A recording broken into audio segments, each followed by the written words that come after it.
Volvemos a Metrópolis. 1:08, volvemos a Metrópolis de Radio La Clave. Y como todos los días nos puedes escuchar en nuestra página web www.radiolaclave.cl y en nuestras redes sociales, Facebook Radio La Clave y en nuestro canal de YouTube Radio La Clave. Voy a agradecerle nuevamente a nuestro queridísimo Jesús, quien hace posible que este programa salga al aire. Sus manos mágicas hacen todo lo hicieron todo.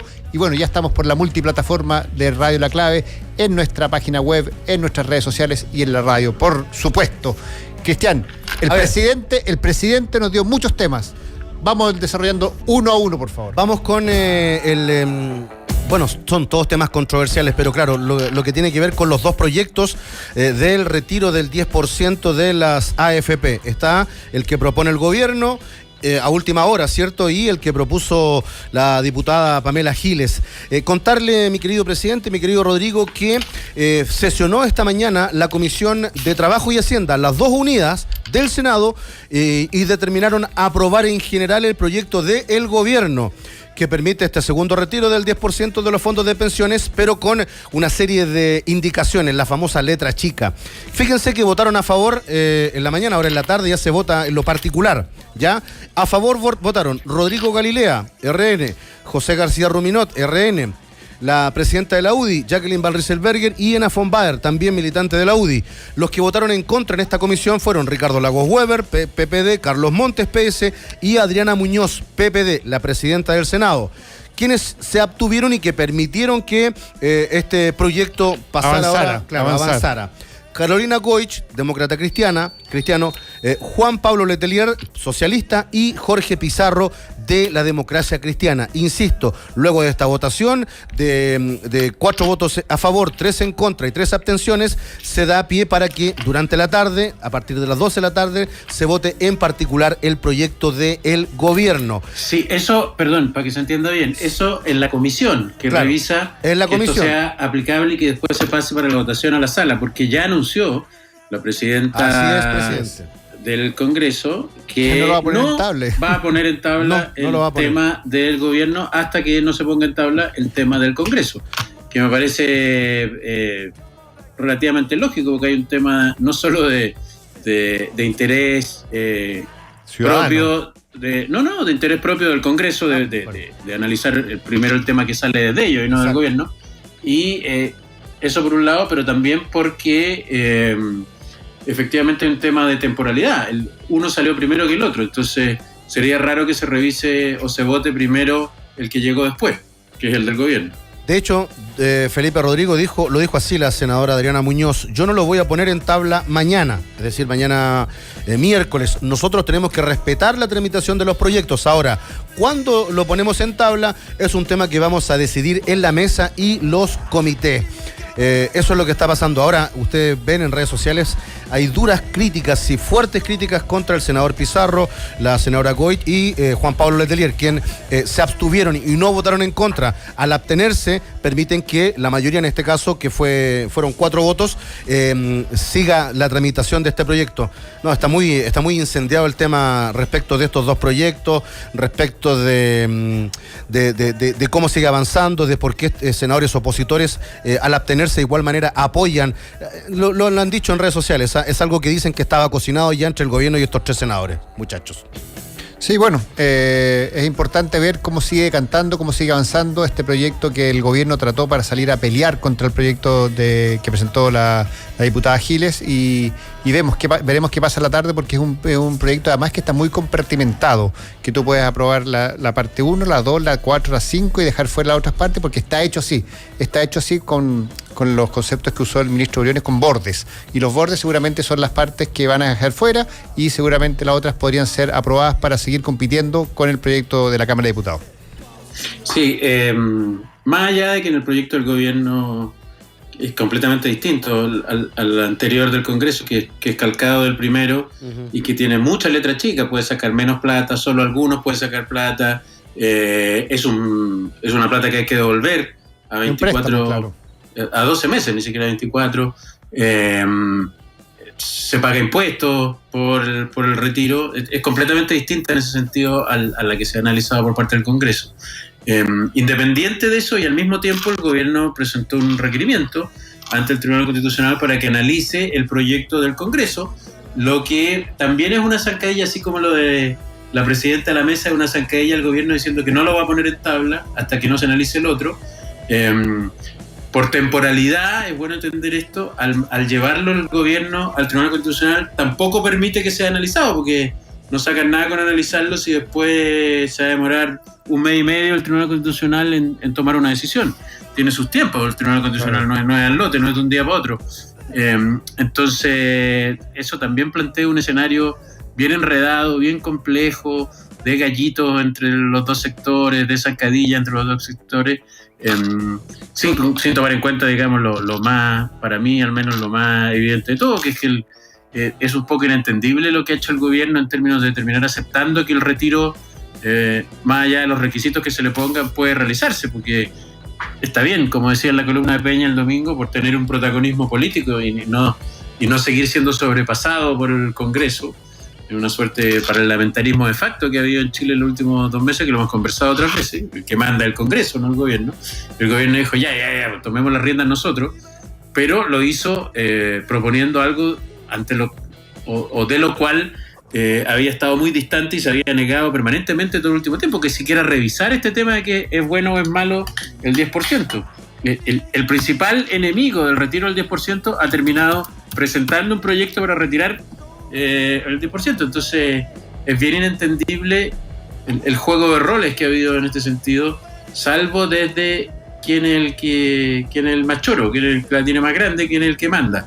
Y en ese sentido, cualquier discusión al respecto es muy poco técnica, a mi modo de ver. Desde el gobierno y desde los ministros del gobierno se trata de explicar técnicamente por qué esto tiene sentido, por qué esto sí es mejor, por qué esto sí es constitucional y lo otro no, pero lo que no se explica es por qué han terminado aceptando que era una buena idea, se devuelvan la plata a hacer un retiro, cuando estaban tan en contra, éticamente, ideológicamente, de hacerlo en su momento. Así que todas las aristas que ha tomado el caso son hasta desde mi criterio divertidas, porque las vueltas de carnero de lado y lado han sido bien inentendibles. Todo esto mientras además, Cristian Rodrigo, en este preciso momento se está debatiendo otra cosa muy importante en el Congreso, pues, que es también pasar a hacer pasar a tomar una decisión histórica en términos de leyes y de vigencia de leyes, que es completamente anular, hacer vuelta atrás, volver a foja cero la ley de pesca de nuestro país tan criticada, legítimamente criticada, digamos, no solo por cómo se generó, con sobornos, con pagos específicos para ciertas definiciones, qué sé yo, de parte de alguna de estas empresas pesqueras, sino porque dibujó un escenario que ha sido muy criticado desde el principio, que es entregarle prácticamente el mar de Chile a 4, 5, 9 grandes pesqueras que representan a las familias que han estado dedicadas, privados, todo, a eso desde hace mucho tiempo, y quitándole muchas cuotas de pesca a los pescadores artesanales y al resto del país en ese sentido. Es verdad. Entonces es una discusión muy álgida que tiene muy encontrado también a distintos sectores en el Congreso. Perdón, y que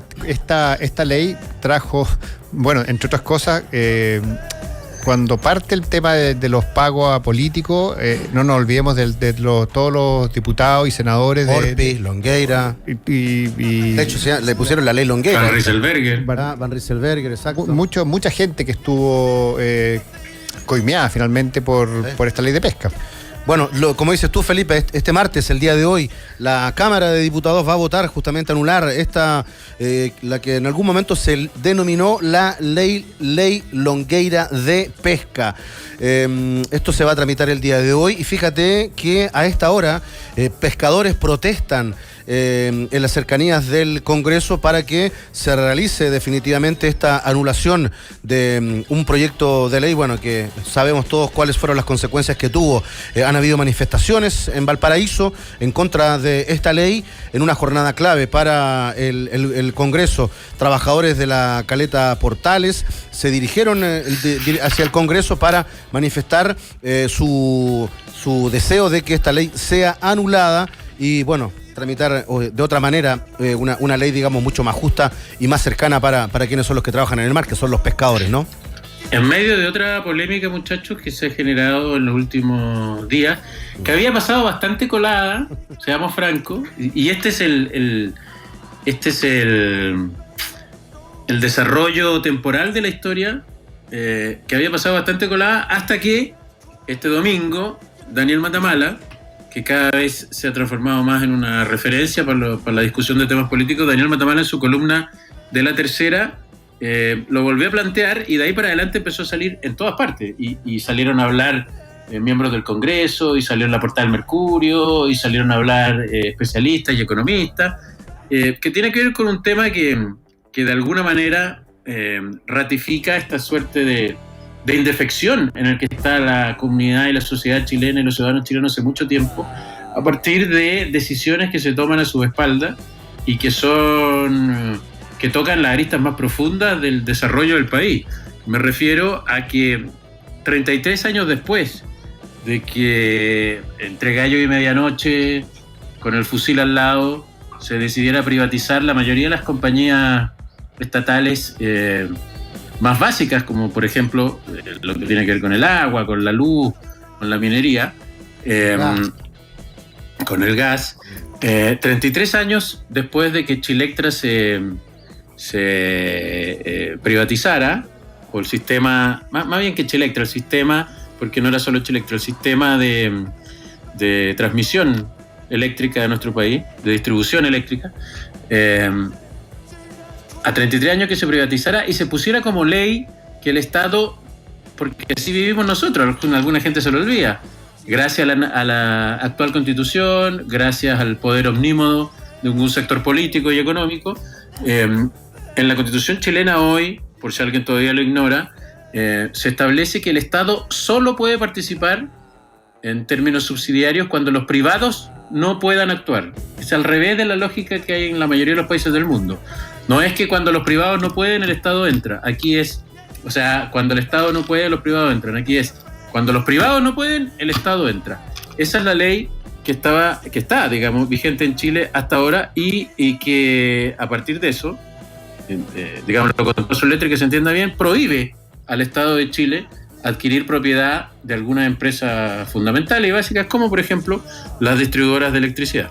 Bueno, lo increíble es que mientras al Estado de Chile eso se le prohíbe, lo que han hecho las empresas privadas ha sido venderle la distribución de electricidad a otros, no a otras compañías, a otros estados. Sí. Porque, tal como supimos esta semana, la State Grid Corporation, que es la distribuidora eléctrica china, le compró a la distribuidora eléctrica CGE, que es la más grande de Chile, en $3.000 millones la propiedad o el derecho de distribución eléctrica. El año pasado State Grid ya había adquirido otra de las tres mayores distribuidoras, Chilquinta, en más de $2.000 millones.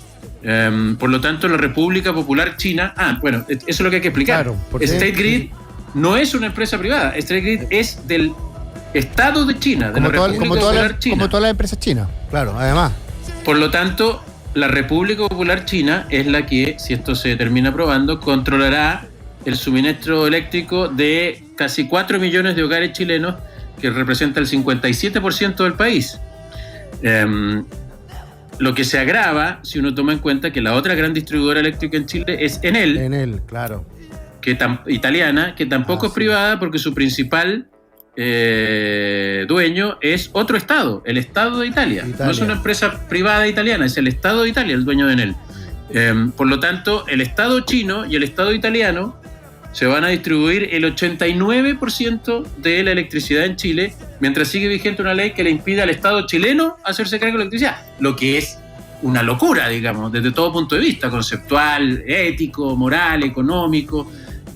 Tú le vendes las empresas claves estatales a cualquiera, incluso a otros estados, en este caso Chile y Italia, pero no se puede meter el Estado chileno, porque si no echa a perder el modelo de negocio. El modelo de negocio y el ladrillito de Chicago. Es bien aberrante y es bien peligroso, además, que eso es lo que se está muy tarde debatiendo, porque, por ejemplo, ¿qué poder tiene el Estado de Chile de controlar lo que pasa con la electricidad en nuestro país si su propiedad es de otros países, de otros estados? y sobre todo de estados con los que tiene, en el caso de China, negocios muy importantes. O sea, se va a pelear el Estado de Chile, aunque no pincha ni corta porque no es el dueño, se va a pelear con China, no con una empresa china, con el gobierno de China, de la República Popular China. Se va a pelear si la República Popular China decide no seguir invirtiendo o alguna...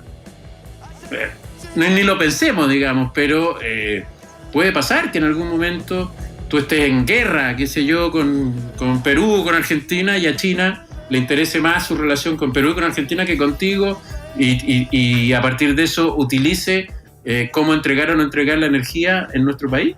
Puede pasar. O la misma relación con Estados abierto. Unidos, Felipe, la misma relación con Estados Unidos te puede poner en jaque también,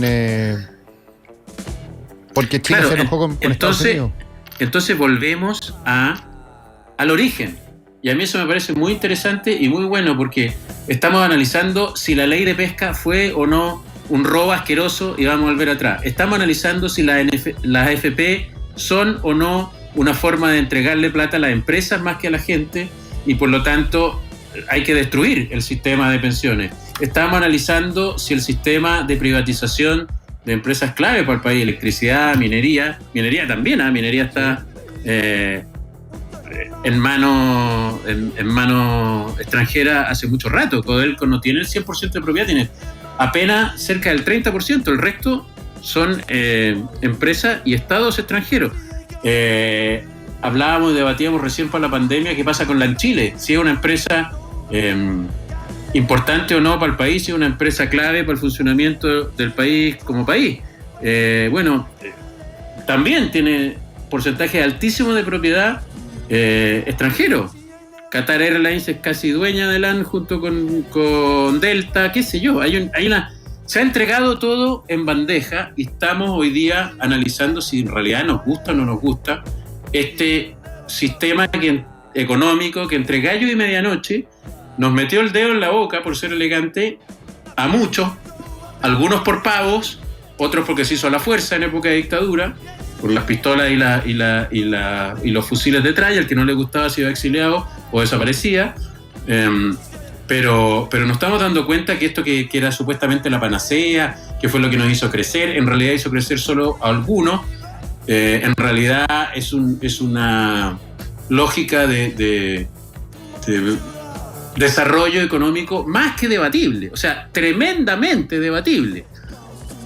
Que el Estado no se meta y se metan otros estados es completamente absurdo. O no se mete ninguno, o se mete el chileno y ninguno más. Pero lo que terminaron haciendo... Es parecido con el 10%, Felipe. El gobierno se opone al 10%, a la entrega del 10%, y es una ley que entrega el 10%, con bordes, con letras chicas, pero el fondo, el fin es el mismo.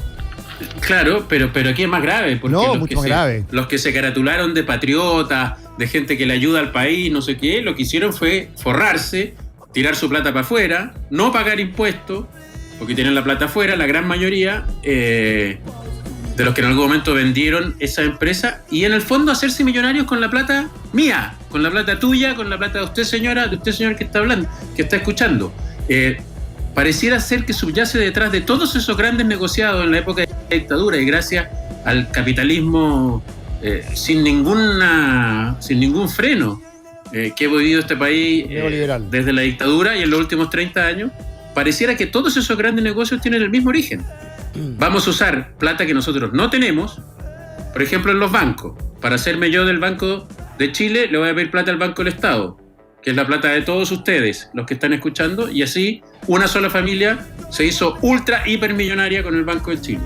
Vamos a usar la plata que no existía en empresas de las AFP para que con la plata de la gente que ha ahorrado, esa plata se pueda mover y estas empresas empiecen a crecer y empiecen a moverse y hagan que sea ultramillonario un sector chiquitito que viaja en... Perdón que suene así de caricaturesco, pero es así, que viaja en helicóptero a la playa, que tiene edificios en Londres, Miami, Nueva York. ¿Con qué? No con la fuerza de su trabajo y el sudor de su frente, con la plata que estaba como fondo gigantesco en las pensiones, y eso fue finalmente para muchos el objetivo y el desarrollo de la AFP. Hicieron millonarios, ultramillonarios, a un sector mínimo de la sociedad, y las pensiones son como las huevas. Perdona que lo diga en francés. Porque el objetivo no era que fueran buenas las pensiones, el objetivo era justamente ponerle plata a esas empresas. Bueno, en la electricidad, lo mismo, en la minería, lo mismo.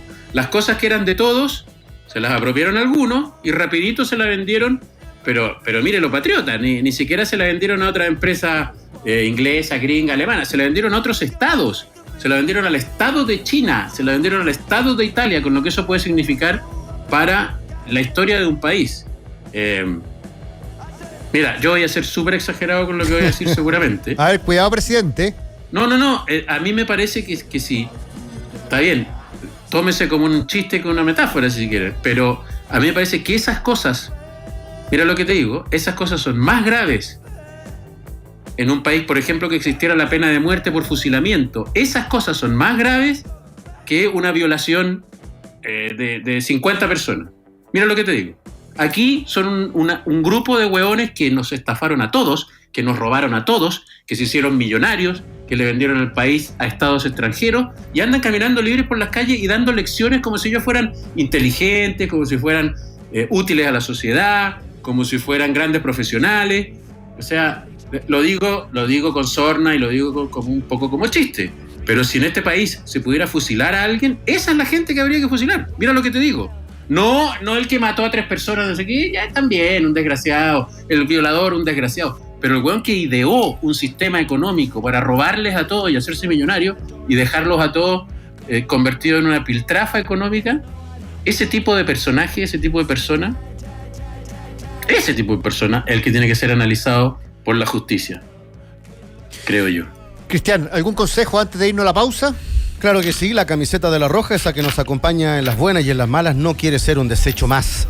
Por eso Arauco presenta Roja por fuera, verde por dentro, una campaña que busca reutilizar 10.000 prendas ocupadas por los y las jugadoras de La Roja de todos. Inscríbete en rojasustentable.cl y participa por una de ellas. Arauco, por una Roja más sustentable. Sí, campaña de la cual Radio La Clave también se hace parte. En su cuenta de Twitter, @Radio La Clave, puedes participar todos los días porque semanalmente tenemos un concurso. La pregunta de esta semana es: ¿quiénes fueron los goleadores de la Copa América 2015?